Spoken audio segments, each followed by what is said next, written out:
Hi everybody, I'm Kathy Resnicek. And I'm Richard Pressler. And we are here talking about Assignment 3 in Module 3 in the TAPD Wired Networking course. Awesome.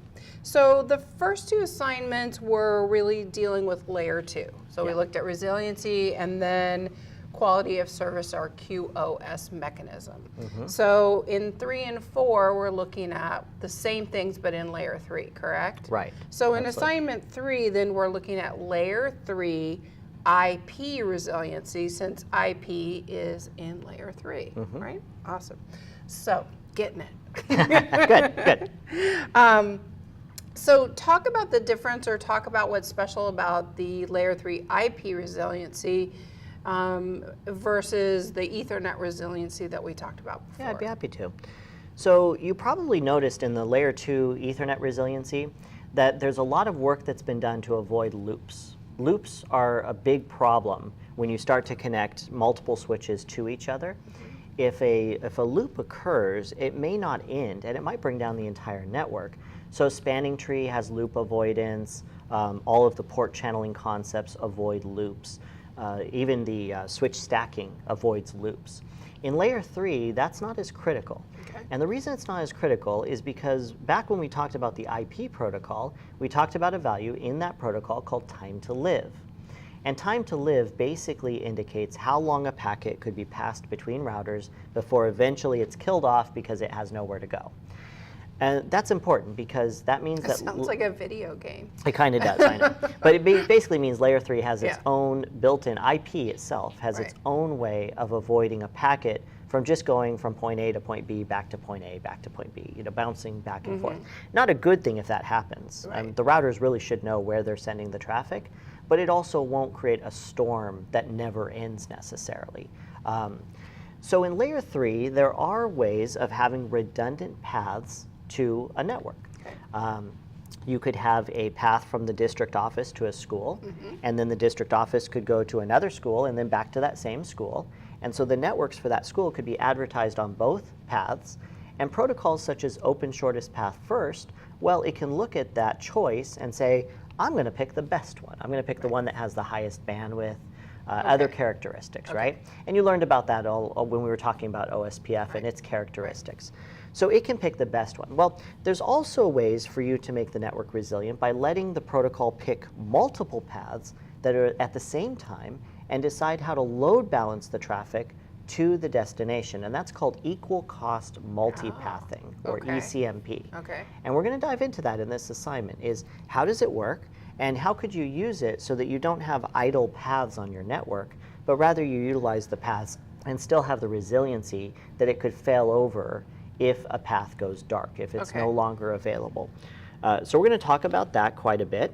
There's also another challenge we have at Layer 3, and that is the default gateway of your workstation. So the workstation itself doesn't participate in the routing protocol. So the actual box that sits on my desk. Yeah, your workstation sitting on your desk was assigned an IP address, probably by a DHCP server, and you were given one and only one default gateway. And as long as that default gateway is up, you can get to the rest of the world. The world is your oyster. You send packets. Every packet that you don't know where it goes locally, you send it to the gateway, and then the gateway sends it where it knows it should go. Well, that means that we need some way of making it so that that default gateway address is always available. Because if you lose the default gateway, you're off the network. And that's where we have a whole range of first hop routing protocols. And we're going to talk about a couple of first hop routing protocols. And just like with many of our other discussions, there are first hop routing protocols that are proprietary to a manufacturer. And then there's also first hop routing protocols that are not proprietary. So we're going to try to spend most of our times on the non-proprietary ones so that you could use multiple manufacturers' routers in a domain. I was going to say, I imagine if you understood the concept, then you can tweak it whenever you, for a specific one. Is that true? Yeah, and also you could have a Cisco router and a Juniper router back each other up. Which is, that's pretty special stuff, because now you're crossing two different manufacturers, but by using the same protocol, they could agree on how that IP address is going to fail over.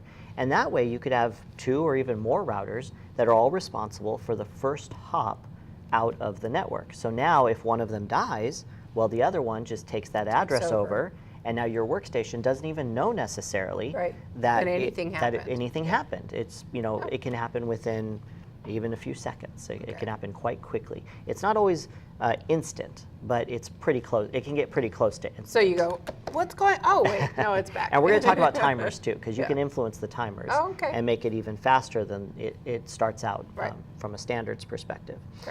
And then the final thing we're going to talk about is ICMP probing and how that affects route failover. Okay, so more acronym.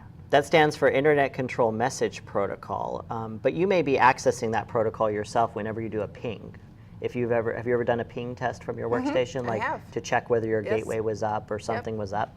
So when you do a ping test, you're using that protocol, the ICMP protocol, to determine if something is available. But you may have also noticed that it gives you more data than that. It also tells you the latency. It tells you how long it took for your packet to get to the destination and for the destination to reply, right? Well, that could be very useful for a router to determine whether or not it's on the best path to another router. And so it's possible to configure a router in a way where the route to a network is based upon whether or not the latency is low or high.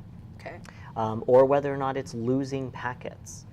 And that is very valuable because some of the protocols we've discussed, like OSPF and RIP, they don't necessarily take into account packet loss. And packet loss can be very detrimental. That path, you may not prefer that path that has a lot of packet loss because obviously it's causing traffic problems, right? Everything that goes on that path is, some of it's getting lost, some percentage.